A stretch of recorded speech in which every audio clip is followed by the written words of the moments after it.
Want to hear all about our recent trip to Singapore and Kuala Lumpur? Our adventures in Asia were made possible by points and miles, and we can't wait to share how we made it happen.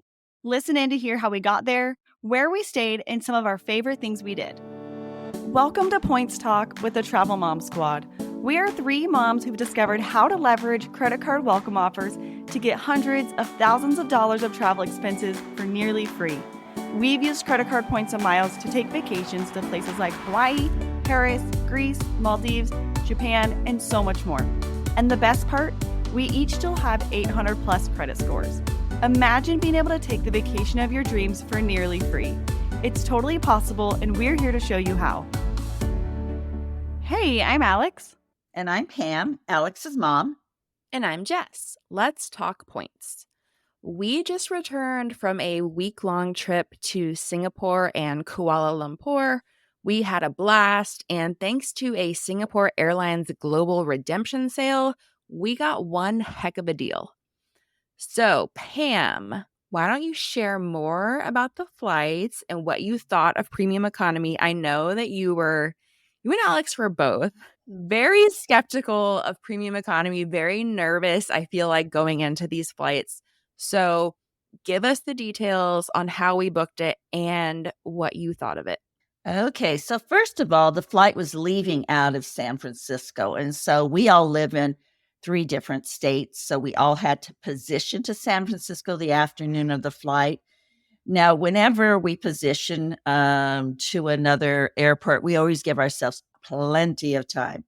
I think we had about 6 hours, at least Jess and I did. I think we got there about an hour before Alex. So we had about 6 hours to spend in San Francisco, but that's kind of what you got to do if you're going to position. I think nothing would be worse than to get to that airport that your award flight is going to begin at too late. And San Francisco has a Centurion Lounge, a very nice Centurion Lounge, I might add. And so Pam and I had no problem killing that 6 hours. We were just living our best lives in the Centurion Lounge. And so, yeah, I totally agree that it was worth it just for peace of mind to get to leave yourself plenty of time. And, both for all 3 of us, everything worked out.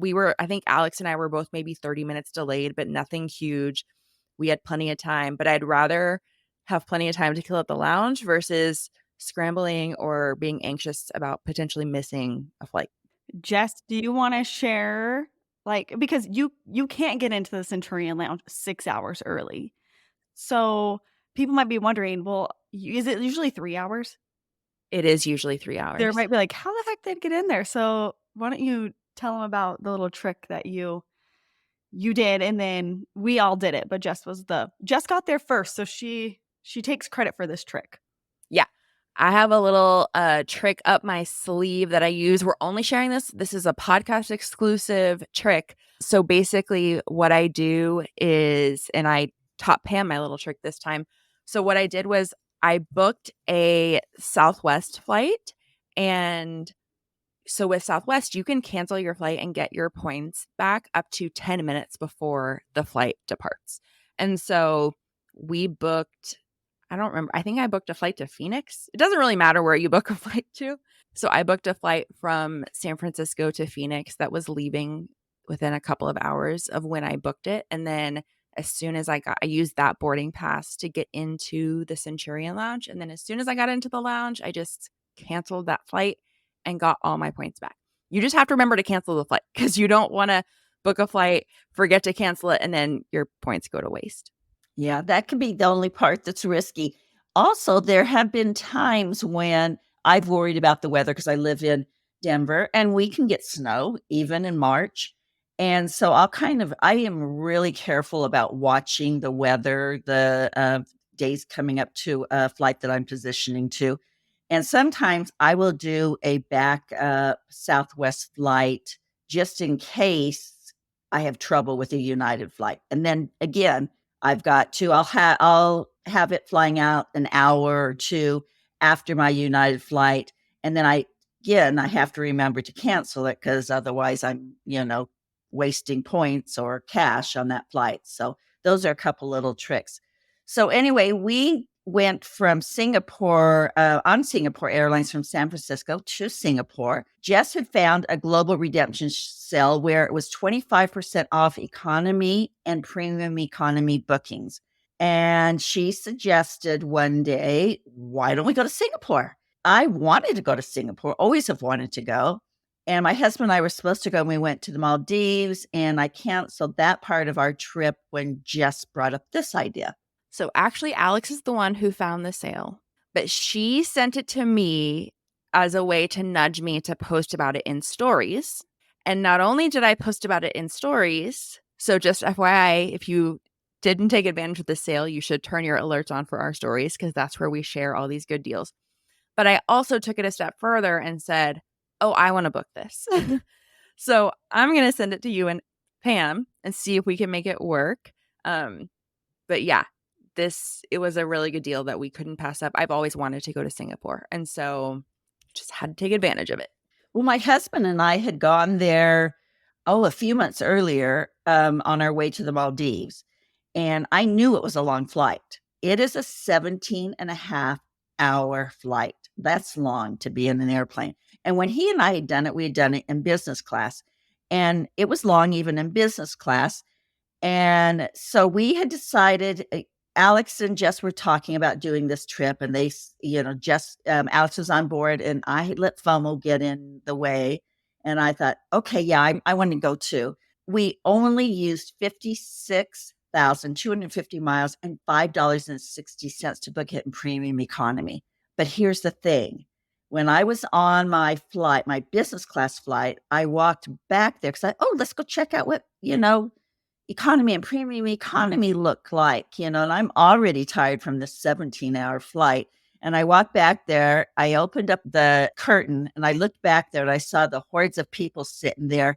And it's basically 2, 4, and 2. So, the 2s look fine, but I'm seeing the 4s and I'm going, heck no, I can't do this. What was I thinking? And so I get home and I start looking to see if I can get a business class flight. And there aren't any with points, but I was able to do a waitlisted flight. Now, on a waitlisted flight, you have to have the points there. So I did move some points so I would have them.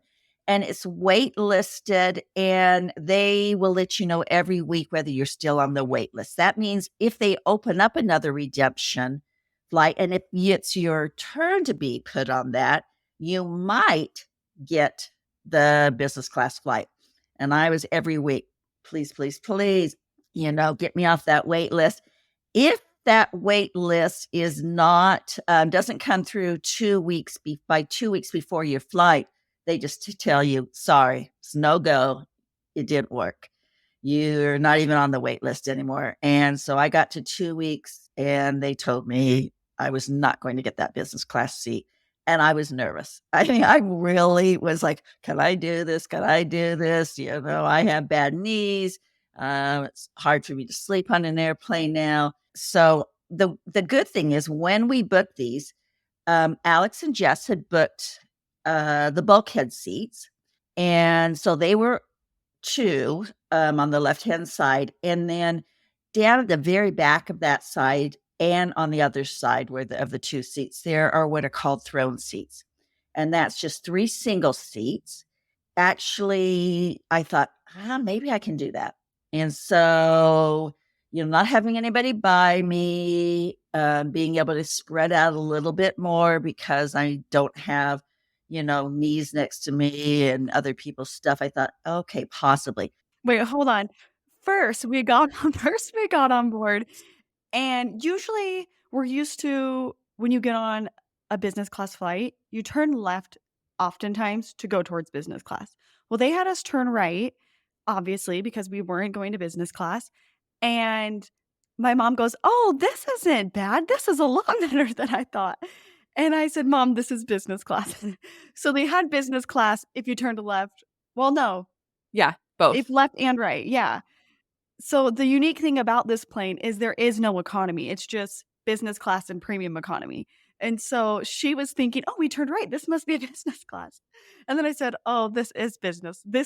though she thought it was premium economy. And I was like, Mom, this is business class. So she got her hopes up for a second.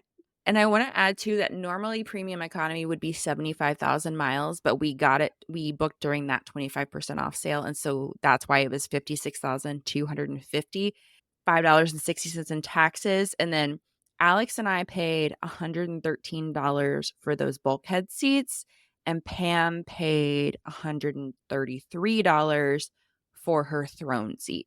So a little bit more tacked on to our total, but in my opinion, totally worth it to select those seats with more room. Yeah, I got to my seat, and not only was it this nice throne seat, but to the left of it was this huge cabinet.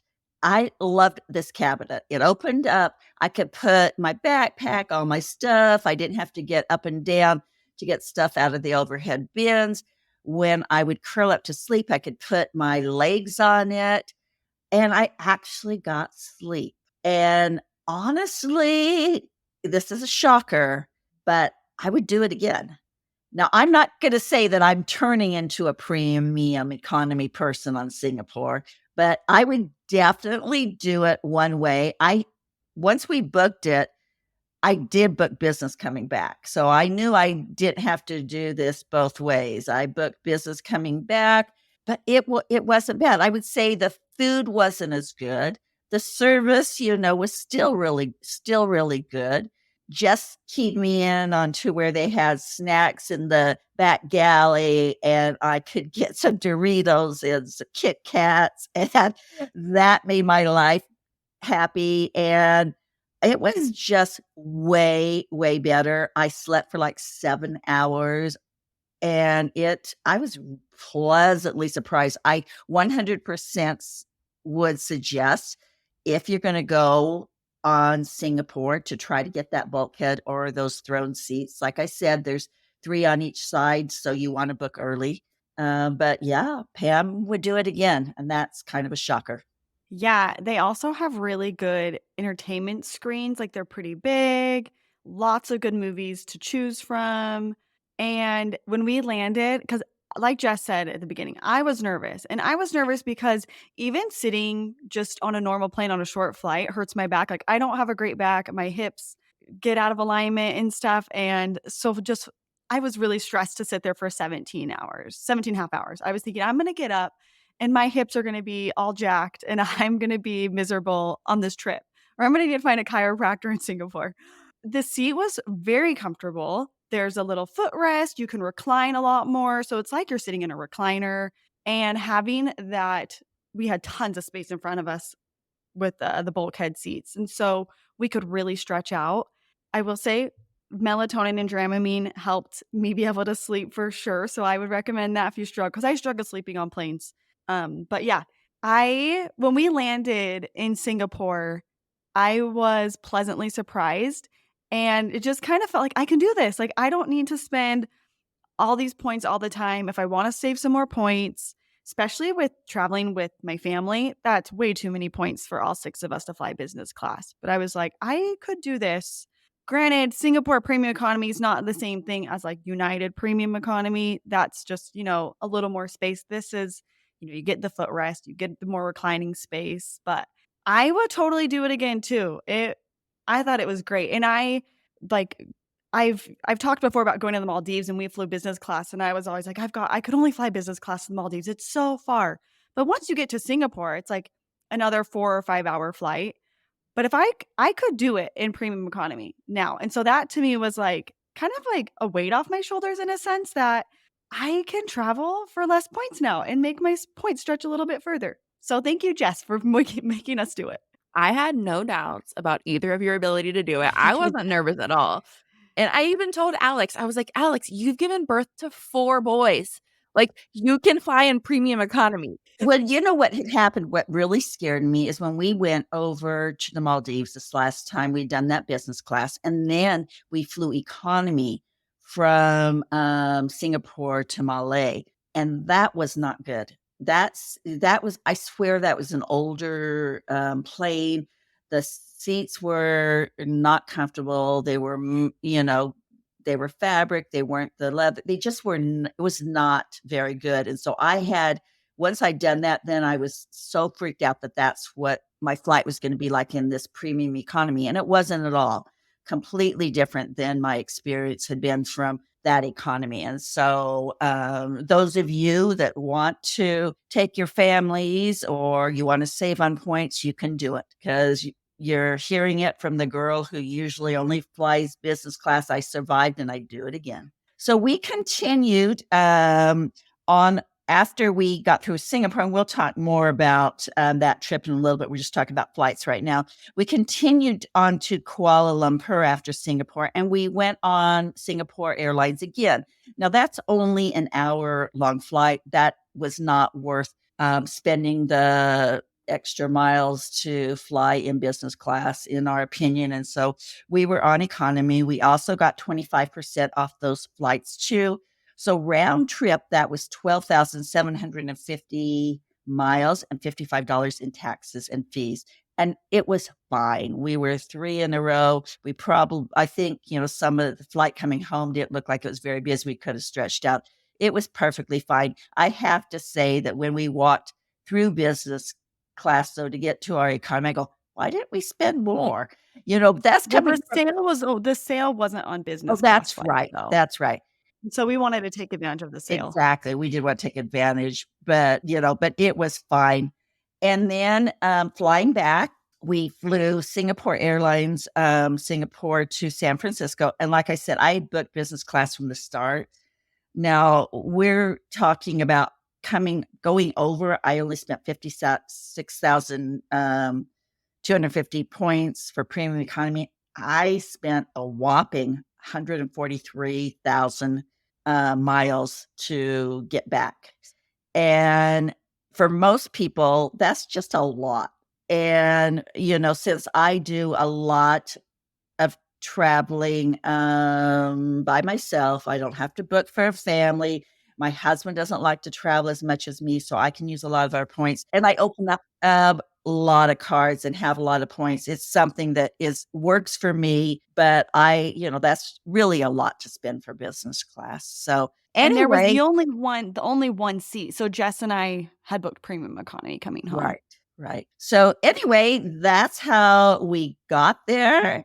That's how we survived. Yep. So then coming home, as I said, Jess and I had initially paid the 56,250 miles plus $60 in taxes to fly home on premium economy.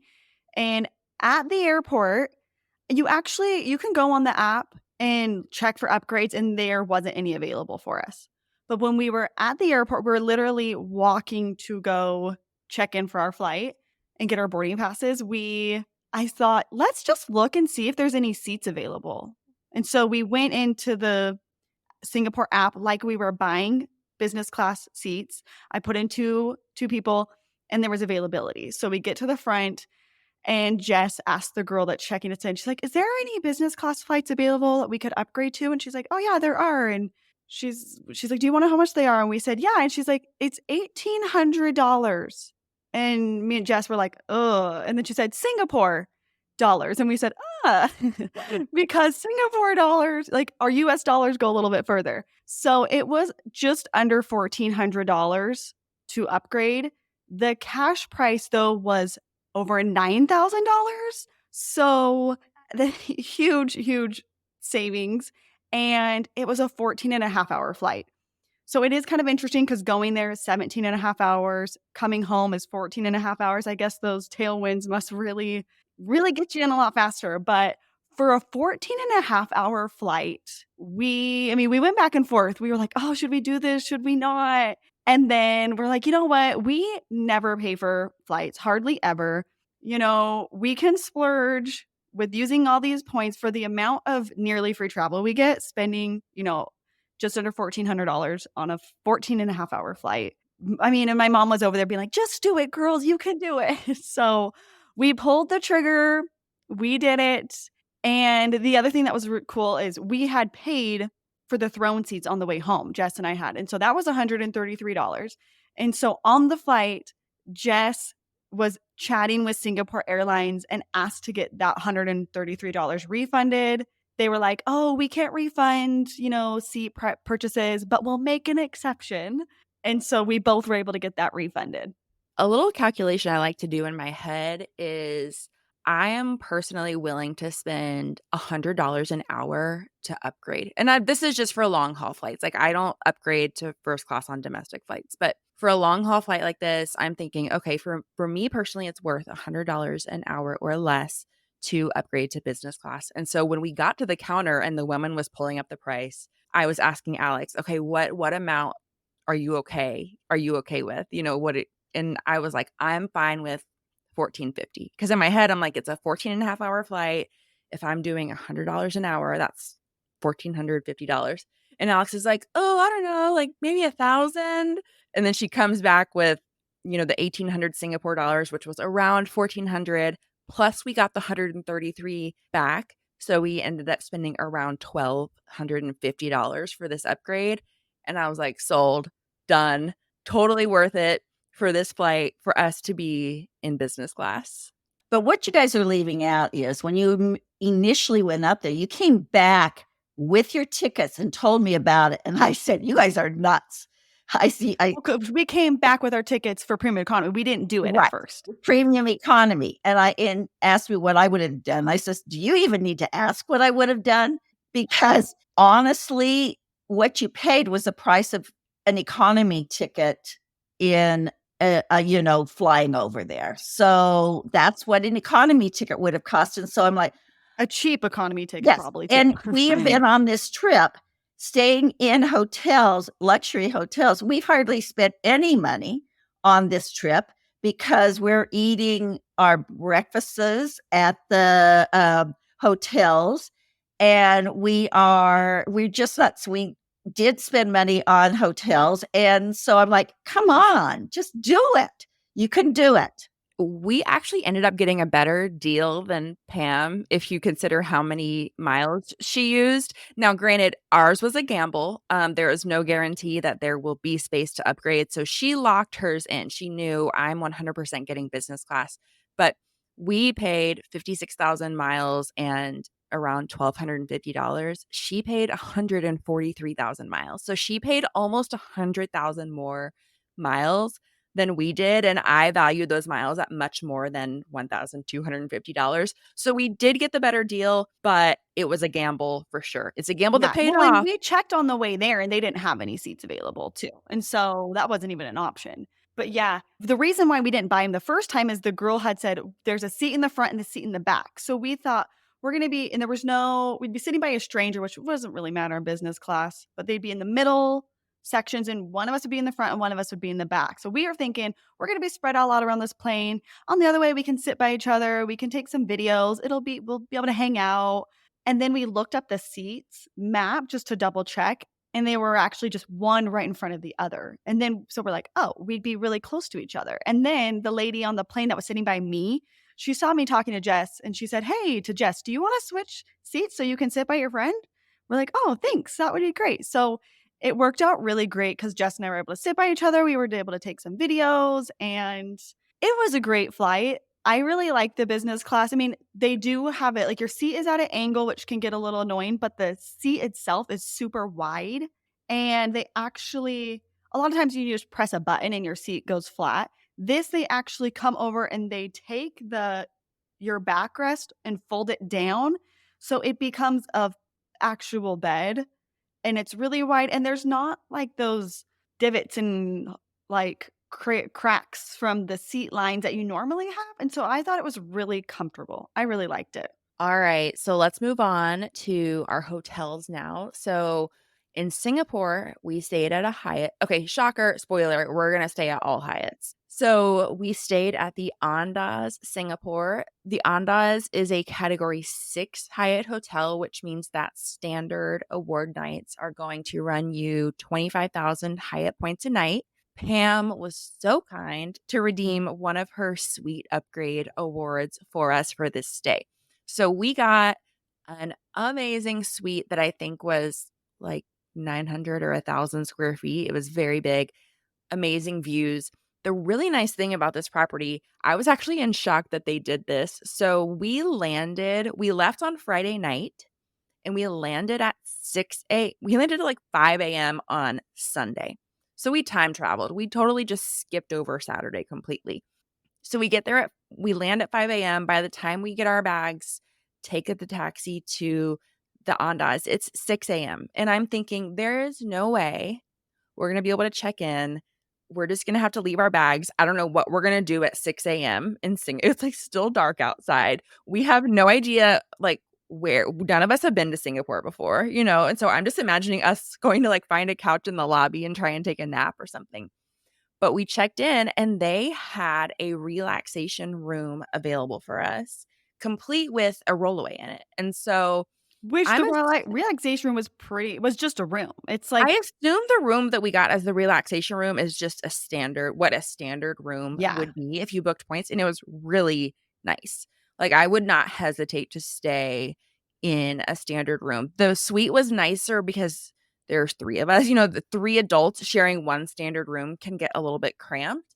But if it was like me and Ted and Molly, I would totally stay in the standard room, no issue at all. So it was amazing being able to have a place to leave our bags. We took showers, we took a nap, and just having that space was amazing and not something that I was expecting. They also allowed us to have our globalist breakfast that morning. So as we were checking in, I said, "Is there any way that we could?" He was explaining the benefits, and he said, "You get globalist breakfast at the restaurant starting tomorrow." And I said, "Is there any way that we could have it today also? Because we are really hungry and we're tired, and that would just be so appreciated." And he said, "Well, let me check with my manager and I'll call the room." And so sure enough, like 10 minutes later, he calls the room and says that we can have our free breakfast. And we are like cheering at this point. We are because we're so hungry and we just wanted to like go have our buffet. And so we were really impressed with the entire check-in process and the staff and the service at the Andaz. I think one of the things that this goes to show is to ask. The only thing that someone can say is no. Prior to getting there, I had sent an email to them and said that we were coming. We were going to be getting in really early. If there's any way we could get into our room once we got there, that would be awesome. We'd really appreciate it. So I think that helped us have that room ready. And then Jess just asking if we could have breakfast, and then they said yes. So I think take home message, let someone know that you're coming in early. Ask for things. They may say no, but sometimes you're pleasantly surprised, and it certainly worked out in our favor this time. So the Andaz in general is a beautiful hotel. It is floors. It was on like the Started top on the floors. 25th. Was it the 25th floor? The lobby was, I think. 25th. Yeah, the lobby was on the 25th floor, and I think it went up until like the 30s. And so it was some of the top floors of the building it's in, which means that it has incredible views. There is a rooftop pool that we went to that first day when we were just trying to force ourselves to stay awake. And we were like, we need to get out in the sun, reset our circadian rhythm and all that stuff. And so after breakfast, we took a little nap and then we got our swimsuits on and went out to the pool. Beautiful views at the pool. I will say it's kind of a smaller pool. We had a little bit of trouble at first finding seats at the pool. That's the only, I mean, I don't know where they would add seating just because of the way that it's laid out. But we did eventually end up finding 3 loungers next to each other. So we snagged those and we had lunch there. They have the QR codes that you could just scan and order food directly to be delivered to the pool. So we did that. They also have a little kids pool to the side. It's just a circular pool that's very shallow. And kind of so, looks like a hot tub, but like 2 feet deep. but not hot. Yeah, but not hot. So, but I thought it was nice to have that option for younger kids to have that little separate space. I thought the breakfast buffet was really good. They had pretty much everything you could want. They had an egg station, so you could order omelets or over easy or eggs benedict, anything like that. So I always like that option. And then every other thing you can think of, tons of pastries, yogurts, fruits, every option. And so I never went hungry at breakfast. They also, as is common with the Andaz brand. They have a mini bar in the room, and so the non-alcoholic drinks and the snacks are included in your stay. So Pam did her little thing where she would hide the Diet Cokes in the safe so that they would leave us more the next day. So Pam's sounding kind of weird right now. no, I'm all for it, Pam. You are efficient. You are, getting our money's worth at getting our points worth at the Andaz. So I was enabling her. I was like, Pam, hide the drinks so they leave us more. I didn't like the snacks that much. So there was no hiding of snacks this time. Yeah. But so that we probably could have just asked for all Diet Cokes in our mini fridge, but instead we went the sneaky way about it. They also, we were all really impressed with the setup in the lobby area. They had like a coffee and latte machine, as well as iced tea, lemonade, juice, and water, and then a bunch of complimentary snacks throughout the day. Like they had whole fruit, some cookies, some chips, and that's open to anyone. So you don't need any sort of Hyatt status to take advantage of those. And I thought it was really nice, just like coming in from being out for the day or coming in from the pool and being able to grab a latte or a lemonade or some cookies. Pam and Alex particularly liked the coconut cookies that they had. So, just having that option to grab a cold beverage and a snack during the day was really nice, I thought. It was. I was really impressed. It was set up really, such a nice setup. It was really cute. There was just tons of stuff. They would rotate some things. I thought that was such a nice touch. The hotel itself is just really cute. It's got a really, I don't know what the decor vibe is because I'm not really fancy with my decor knowledge or anything, but I really liked it. So if you go there, it just felt like it was my style. It's more, I don't know if like earthy would be the right word. Yeah, I'd say like earthy, a little more modern. I think it's a newer Yeah. property. And so it was super clean. I mean, Singapore in general is very clean, but the hotel was really clean. Definitely like my style and loved it. I would highly recommend if anybody's going to Singapore. I like the location's great. I would totally, totally stay there again. 100% agree with that. Agree. As far as things to do in Singapore is a beautiful city. There is so much to do outside, and like the architecture is amazing. So Gardens by the Bay was one of our favorite things we did. We actually visited it 3 times because the first time we had a professional photo shoot with a photographer from Flytographer. We wanted to get some updated photos of us for our podcast and the blog and Instagram. And so the nice thing about Gardens by the Bay is there's a whole, like, the grounds are free. So like we just had photos taken there amongst, they're called the super trees. If you saw a photo of them, I'm sure you would recognize them. And we did not have to buy tickets to be able to access the grounds. And so if you just want to go walk around and look at the pretty views and the super trees, then you can do that for totally free. And you can do it before it opens. Like Yes. that stuff is just available to walk through whenever.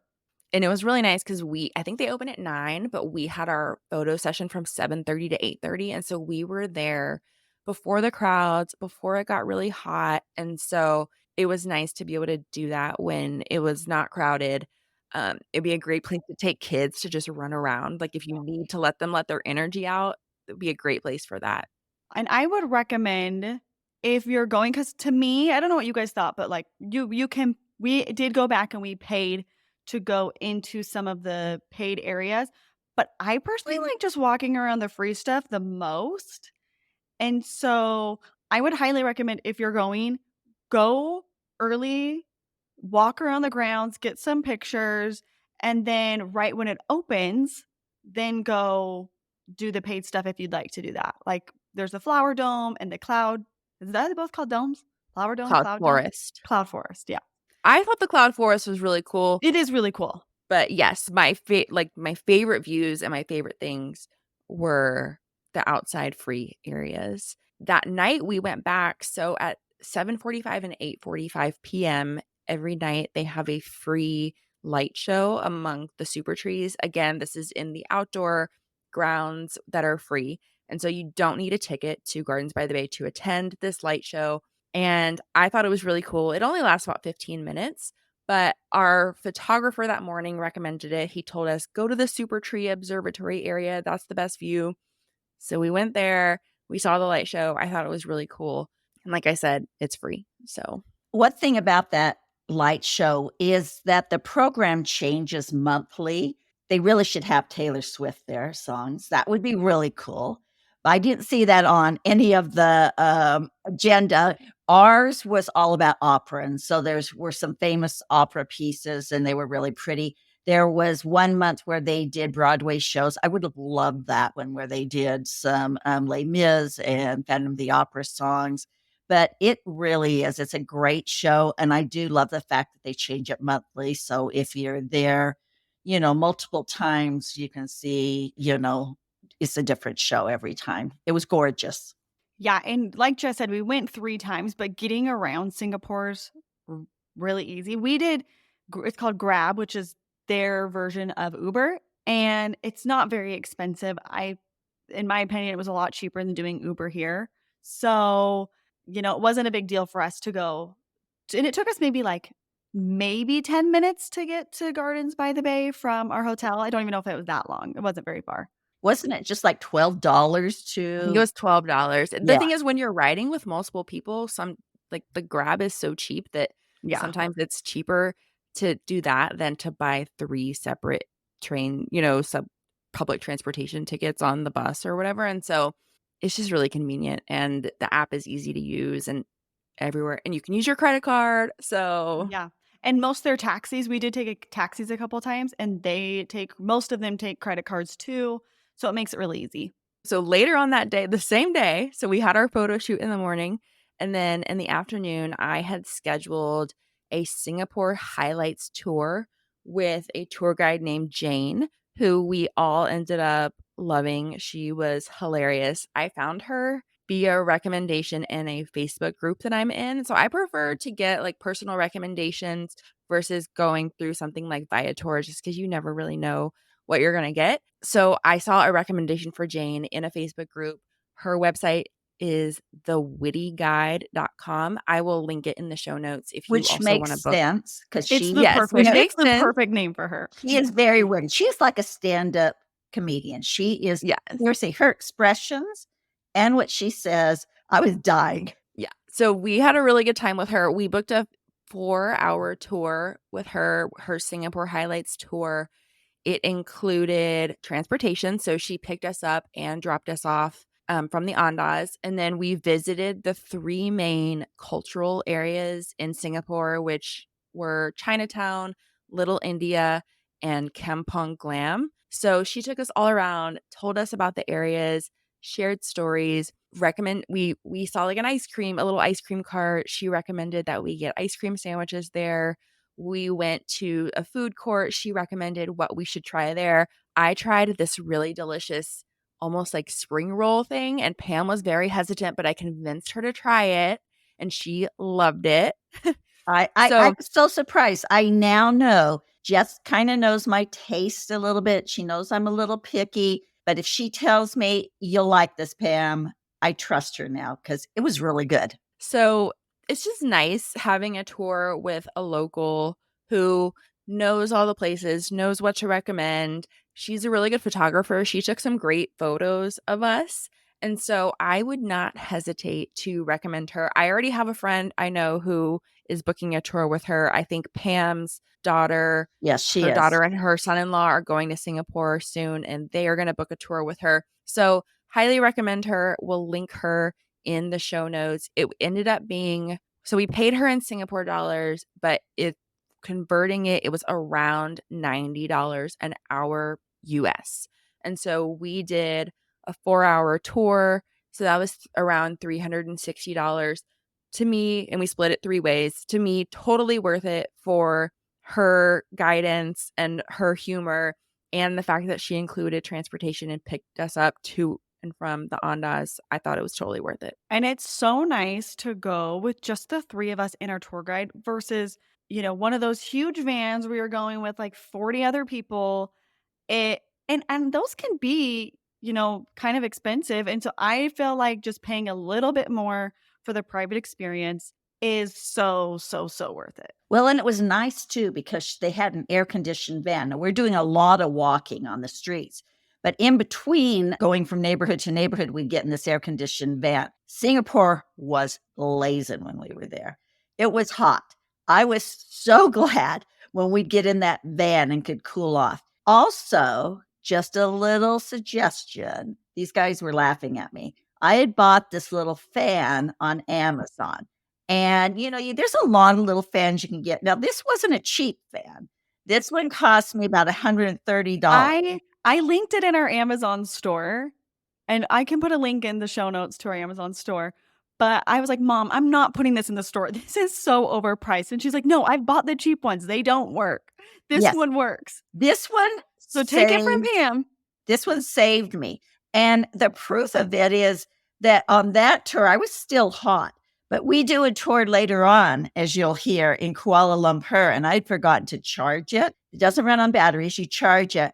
I really died that day. I thought I was going to have heat stroke. So I vouch that this will save your day if you're going somewhere hot. So anyway, just a little ad there for Amazon's great fan. Oh my gosh. Okay. So next up, next door to the Andas was an amazing building. Like I said, the architecture in Singapore is really unique and spectacular. And so there was this really cool building next door. We all agreed it looked like it was straight out of Gotham City. And there is a bar on the first level of that building called Atlas. I had heard about this bar because it is in the top 50 bars in Asia. Now, I know what you're thinking. Pam and Alex don't drink, so you probably went to this bar by yourself, but they couldn't resist this really cool building. They were like, no, if you're going to go there, we're going to go with you. They have food there also, and they have an assortment of mocktails. So Pam enjoyed a mocktail, and we all had lunch there. And just sitting in that bar, like it is, I can't even describe it. It is so cool. There's a ton of gold. Just the architecture is stunning. And so especially if you're staying at the Andas, because it's literally next door, but even if you're not, I think it's worth a visit to see the building, to have lunch there, and to just enjoy the air conditioning and the architecture. It was pretty spectacular. And I think Alex and Pam are happy they went, even though I think that was maybe the first bar they've ever been to. It was stunning. And we had walked over the whole building from the outside. It looked like it was Gotham City. And we were like, what the heck? What is that building? And then we found out that it was a bar. We walked in there and I was like, I have never been inside anything that looks anything like this. It was spectacular. It was, speakeasy vibes. It was the 20s vibes. It was luxury. It was incredible. I would go over there and just get a Coke or get something to eat. I mean, it is worth a visit. It was definitely a highlight. And I thought the food was pretty good. Like I was more looking forward to the cocktails and I wasn't expecting much of the food, but I thought the food was really good. So even if you're not a drinker, I recommend grabbing lunch and a mocktail or a Coke there, like Pam said. Funny story. Jess gets a lobster roll and then she sees that she can get caviar on it. And so she thought the lobster roll with caviar was $48. And then our bill came and no, her little 2 tablespoons, if that, of caviar was an additional $48. So she enjoyed it, but that was a one-day expensive lobster roll. Yeah, read the menu closely. I saw 48 and thought that was the total price when actually it was the price to add on caviar. And so it was a little more expensive than I was planning, but worth it. And I would do it again. And then last up, so I made reservations for dinner for us at Marina Bay Sands. There's a rooftop restaurant there called Spago. We all walked into, Marina Bay Sands is a famous hotel in Singapore. If you saw a picture of it, I'm sure you would recognize it. And we walked into it and immediately felt like we had been transported to Las Vegas. It just gives off that vibe. It's a huge hotel. I don't even know how many rooms are in it. Thousands of rooms in this hotel. The lobby. And I think the movie Crazy Rich Asians made it really popular. And I really wanted to stay there and it was going to be really expensive for a night. And once we walked in there, I go, oh, thank heavens we're going back to the Andaz. Yeah, a lot of people will just stay a night there because they have a really, really cool infinity pool on the rooftop that has amazing views of Singapore, but you have to be staying at the hotel to access the pool. I looked into us staying there for one night just to access the pool, and it was going to be, I think, $700 or $800. So I nixed that idea immediately. And I'm very glad we didn't stay there after visiting.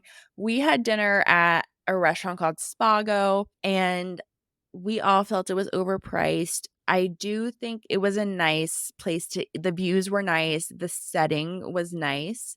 But yeah, the food was a little bit overpriced, and I now have no desire to stay at Marina Bay Sands. If I ever go back, I will stay at the Andaz for free and skip the $800 price tag to access the pool. They also have a water and light show outside Marina Bay Sands. It sort of reminded us of like a Bellagio feel. It was also really cool, and it is free. It's at 8 p.m. and 9 p.m. each night. And so we had dinner at 6, walked around Marina Bay Sands, and then watched the 8 p.m. free light show. And I thought it was a really nice way. That was our last night of the trip in Singapore. So I thought it was a nice way to kind of wrap up our time in Singapore. And so, yeah, highly recommend that free water show outside Marina Bay Sands. All right, so now we're going to transport ourselves to Kuala Lumpur, which was our second city we stayed in. So, Pam, why don't you tell everyone about where we stayed there? Well, when we first started planning this trip, we were originally just going to go to Singapore. And I think we'd had like 5 days, and we started thinking Singapore is a great city to go to, but you really don't need more than 3 days there, I don't think. And so we started talking about, well, let's go somewhere else. Because I don't think either of you had been to Asia before. And I hadn't. I've been to several places in Asia, but not for a while. And Jess suggested Kuala Lumpur. And I go, yeah, that sounds good. Sounds, exotic and wonderful. And so we decided to do that. So, of course, we stayed in a Hyatt. This was the Grand Hyatt Kuala Lumpur. It is a category 3, which is kind of crazy because it's a beautiful hotel. That's a very low rating for this hotel. We only spent 12,000 Hyatt points a night and just redeemed a suite upgrade award for us. It was huge. This suite was bigger than the one that we had in Singapore. I think it was like 1,300 square feet. I mean, that's bigger than my first house. And it was gigantic. It too had amazing views of the city. I love when you've got floor to ceiling windows with amazing views of skyscrapers, and at night the lights. And it was just really nice. We did our first day. We got there and we went pretty soon up to doing one of our favorite activities. And if you've listened to us at all, you know that we like to take advantage of a nice spa. And so we went to and had massages, and they were really cheap. When we got there, they gave us vouchers for $100 off our spas. Not $100 off. Not $100, 100. What was it? Well, like 100 Malaysian. That's what I meant. Yeah, 100 Malaysian dollars. Yes. Yeah, so it was around 20. It worked out to around $20 off. Yeah. And we were going to do these massages anyway, and they were going to cost about $100 each for 90 minutes, which is great. And so instead, they cost us about $80 in US dollars. So the massages were amazing. And so that was how we started off. We did go out and check out the pool. They have a really nice pool area, quite large. There looked like there was plenty of seating there. The hotel itself is in a great location. You could walk to some things from it. It had great views. One of the most famous things there are the Twin Towers. I can't remember what they're actually called. Do either of you remember their Petronas? Petronius, Yeah. something like that. Anyway, It's after a gas station brand there, or like a petroleum brand. Yeah. But it's whatever Twin Towers. Like they're called Twin Towers. If you just search Malaysia Twin Towers or Kuala Lumpur Twin Towers, you'll find them. This hotel also has a club lounge. And club lounges are really nice. You can go there usually and have breakfast, but we actually had a choice between having breakfast there, which was buffet, or going into the larger breakfast buffet that was held in a restaurant. We chose to do that, but we did go into the club lounge the first night. They had a huge spread of hors d'oeuvres at night and beverages. They had curries, they had shrimp, they had hummus and vegetables and cheese and crackers. I mean, that's how we ate dinner that night. We didn't even, pay for dinner that night. So, club lounge is great. One of the things that was really nice in this club lounge is that it had a separate area for families. So families with children could go in there and be a little noisier and not affect everybody else. And that was a really nice thing to have. And just a quick reminder, to access the club lounge, you either have to have Hyatt Globalist status or book a club lounge room. So just to kind of keep that in mind. Yeah. So then they had an amazing breakfast buffet. I mean, they had everything. They too had, an egg station. They had every breakfast item from every country. I mean, I would walk down there, go, okay, this is the end of the breakfast buffet. And then there would be another section. It was huge. So that was really good. And I would say that the vibe of the Onda Singapore was a little bit more my vibe, just because this was a little bit probably more brown woods, very luxurious. That's not I like a little more modern feel, but it was pretty gorgeous and really nice. 100% would stay in it again. It amazes me that it's just a category 3 and that you can stay there for so few points. I mean, 12,000 points a night.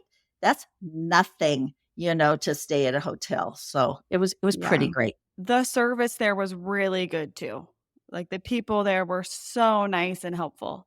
So moving on, here's some of the things we did in Kuala Lumpur. We only had one full day there. And so Jess booked us an Airbnb experience.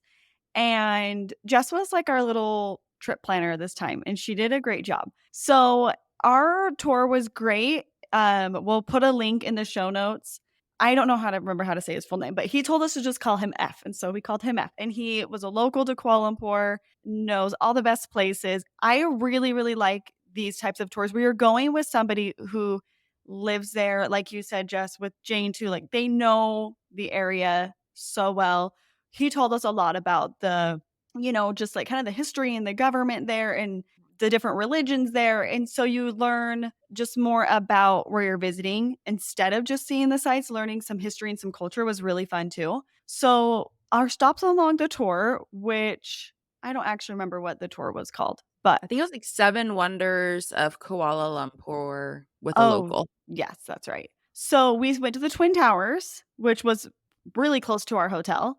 And that was really cool. Inside, there's different things inside, but a big portion of it is a large mall. And then the back has like a big pond area. It's really pretty. We then walked over this cool bridge that connects the city village to the modern city. Then he drove us around in his car to these different sites, which was great, because if we thought that Singapore was hot, Kuala Lumpur we were literally melting. It got to the point where it's like, I'm just going to be wet and sweaty the whole day. Like, I'm going to look ridiculous, but this is what it is. I'm just trying to survive. So it was really nice that at least at times we got to get into his car and have some air conditioning. So we stopped at the Batu Caves, which that was our favorite stop along the way. If you've seen it, it's got this giant gold statue, the colorful stairs. We visited some Hindu temples. It was a really, really cool thing to do. There's monkeys walking around and, eating people's leftover food and wrappers, digging through the trash cans. So that was really cool. Once you get up to the stairs, you get inside of the cave, and there's another temple up there. From there, we went to a Buddhist temple, gorgeous, gorgeous temple. Then we went to Chinatown, went to some little shopping areas, and it was really fun. I mean, really hot. That was the only downside, but we loved the tour, and it was only $127. It was about 5 hours, private tour, just the 3 of us and our tour guide. So once again, like the private tours are where it's at. And we had a great time. And that's 127 total for the three of us, Yeah. not each. So a steal of a deal to see Kuala Malaysia was Lumpur. really cheap. Like we went to the gas station. He stopped at the gas station. We got some treats and we were like, oh my gosh, this cost us $4 US. And we got like a bunch of waters. We've got like 5 candy bars and ice creams. And it was just, yeah, that's the nice thing about Asia. Singapore's a little more expensive, still cheaper than, our dollar goes a little further there. But once you get to Asia, it is just so affordable for us. So that was really cool. So this trip just goes to show how one airline promotion can turn into an amazing adventure thanks to points and miles. Are you ready to get started so you can turn your bucket list dream trip into a reality? Register for our free webinar, How to Get Your Next Vacation for Nearly Free. We'll include a link to register in the show notes.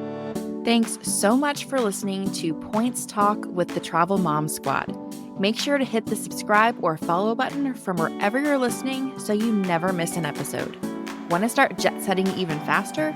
Follow the links in the show notes to learn about everything we discussed in today's episode. And to stay connected and follow along, follow us on Instagram at Travel Mom Squad. We can't wait to see where in the world Points and Miles take you.